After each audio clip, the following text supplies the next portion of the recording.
Heavy fighting is not contained to Gaza. Israel's military is also ramping up the fight against Hamas terrorists in the West Bank. At the same time, the IDF continues to hit Hezbollah targets near Israel's northern border in Lebanon. The White House says it wants to avoid a wider conflict erupting, but some Republicans say the Biden-Harris administration needs to step up the pressure on Iran and the terrorist groups it supports.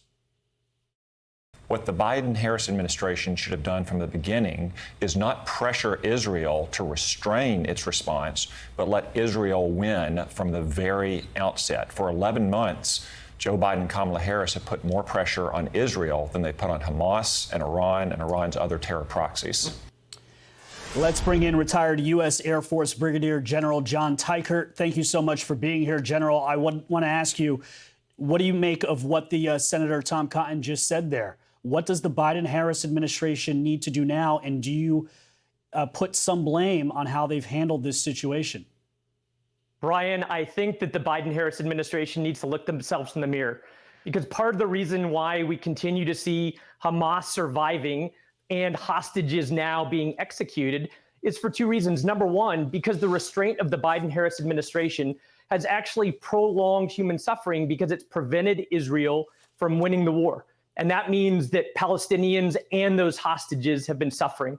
And then going back to March and those red line comments from President Biden about Rafah has now provided top cover to the Hamas terrorists, and they've walked away from ever negotiating position. And unfortunately, those same comments have undercut the negotiating position of Israel. And so in part, that human suffering of both the hostages and the Palestinians is something that we are complicit in because of the Biden-Harris administration.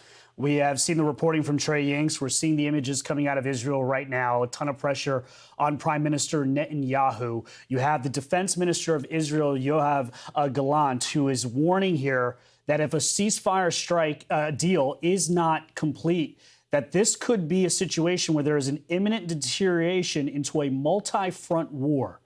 What does Benjamin Netanyahu need to do now?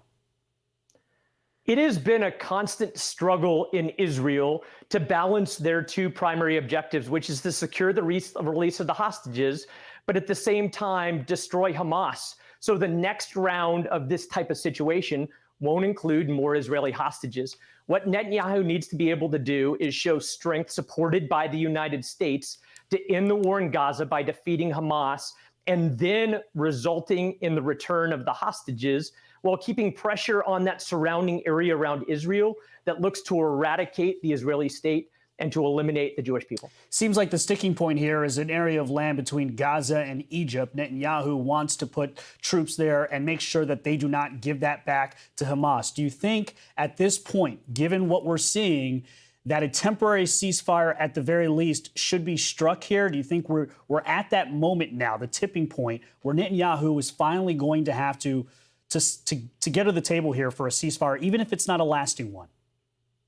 I think that just in the last 3 weeks, we've seen the Israeli negotiators in Cairo and Doha willing to move a little bit and compromise on some of those underlying issues. Unfortunately, Hamas isn't even at the negotiating table directly, and in part because they feel that they have international top cover, and specifically top cover from the Biden-Harris administration, that is pressuring Israel and not commensurately pressuring Hamas and their Iranian sponsors. General, I don't think people quite understand fully, most people, just how this is a multi-front war. You have not only the war in Gaza, but you have the counterterrorism strikes in the West Bank. You have increased targets by Israel in Syria. And then you have the situation with Hezbollah right at its border with Lebanon. Where do you see the multi-front war now? Can you help people understand the breadth of this war and where we go now? Brian, essentially since its founding, Israel has been surrounded by adversaries that would look to eradicate them. It's the most dangerous neighborhood on the planet. And the only way that Israel has been able to remain as a state and protect the Jewish people is through strength. And that includes strength that is emboldened by support from the United States of America. And anytime the Biden-Harris administration or anyone in our administration does something that undercuts either the capability to respond by Israel to threats or to eliminate the capability that they have via weapons sales or transfers, makes things more dangerous for the Israeli people. And right now, as Israel balances the variety of threats that surround them, like you said, that they need to show strength like they did a week ago in that preemptive strike against Hezbollah in southern Lebanon. And that's the only way to keep Iran and its proxies on their back foot and protect the Israeli people. A ton of attention will be on how this administration responds, particularly how Vice President Kamala Harris and her statements on this, and very much so how Tel Aviv responds to Benjamin Netanyahu moving forward with these protests. Retired U.S. Air Force Brigadier General John Teichert, thank you so much for your time today. Thank you, Brian. Hey, Sean Hannity here. Hey, click here to subscribe to Fox News YouTube page and catch our hottest interviews and most compelling analysis. You will not get it anywhere else.